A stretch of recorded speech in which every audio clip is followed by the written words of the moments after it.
का हो, किसी का हो,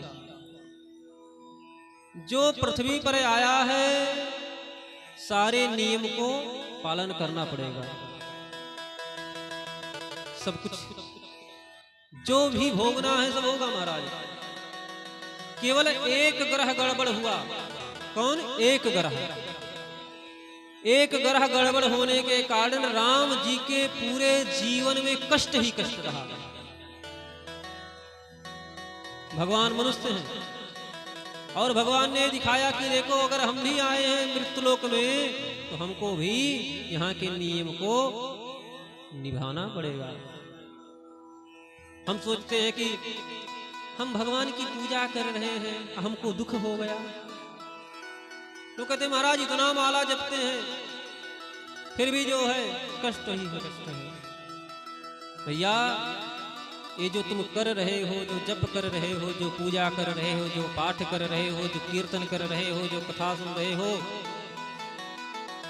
इसका जो पुण्य है आप एकत्रित कर रहे हो। लेकिन आपने जो पूर्व में जो किया है उसको तो भुगतना पड़ेगा। आप जो कर्म किए हो उस कर्म का फल आपको मिलेगा, कोई टाल नहीं सकता। यहां तक जो भगवान का बाप है, जो भगवान का बाप है उसे भी भोगना पड़ता है। अंत समय में सब कुछ सामने आ जाता है, तुम्हारा किया हुआ, तुम्हारा कृत्य जो भी है सब सामने तुम्हारे आ जाएगा। दशरथ जी महाराज सामान्य राजा थे जो देवताओं को भी अभय प्रदान करने वाले थे। उनके यहां सामान्य लोग थे। वशिष्ठ, जाबाली, वामदेव, विश्वामित्र, ये सब बड़े बड़े महात्मा, बड़े बड़े विद्वान उनके सभा में रहते थे। वशिष्ठ जैसे उनके यहां महामंत्री लोग थे, मंत्री महामंत्री सब लोग थे। सामान्य बात थी। लेकिन वशिष्ठ जी को जो श्राप लगा, तापस यंग श्राप सुधि आई, कौशल्य ही सब कथा सुनाई।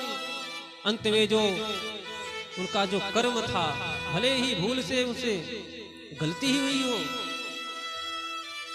भले ही उनसे गलती हो गई हो, जान करके ही नहीं मारे, अनजाने में श्रवण कुमार को मार दिए, लेकिन वो जो श्राप लगा, उसका जो पाप लगा, उस पाप के परिणाम उन्हें भुगतने पड़े,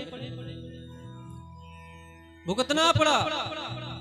और तो और ग्रह की प्रेरणा ऐसी, चंद्रमा के स्थान पर जिस जगह, जिस घर में कुंडली में जिस जगह पर चंद्रमा होना चाहिए वहां राहु बैठने के कारण राम जी को 14 वर्ष के लिए वन वन भटकना पड़ा।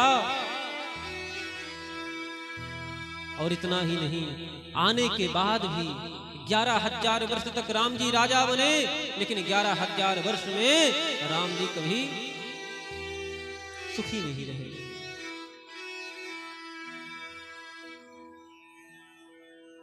कुछ दिन राज्य प्राप्ति के कुछ ही दिन बाद जानकी का वियोग हो गया, पत्नी का वियोग हो गया।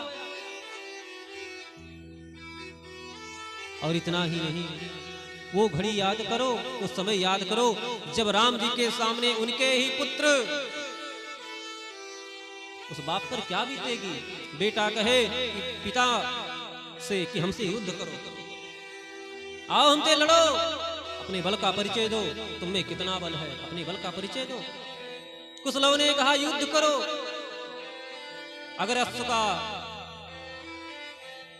आपको मोह है, यज्ञ के घोड़े की आपको आवश्यकता है, तो आप आकर युद्ध करो, हमसे युद्ध करो, तब घोड़ा ले जा पाओगे। ये होता है ग्रह, ये संसार का नियम है। आपने पूर्व में भी सुना, ध्रुव जी महाराज को भगवान मिले, लेकिन भगवान ने कहा हे ध्रुव, तुम्हारे 36,000 वर्ष के राज्य काल में तुम्हारी मां की मृत्यु होगी, भाई मारा जाएगा। सब कुछ भगवान ने सुना दिया। यहाँ जो आया है उसको यहाँ के नियम निभाने पड़ेंगे, ये मृत्यु लोक है।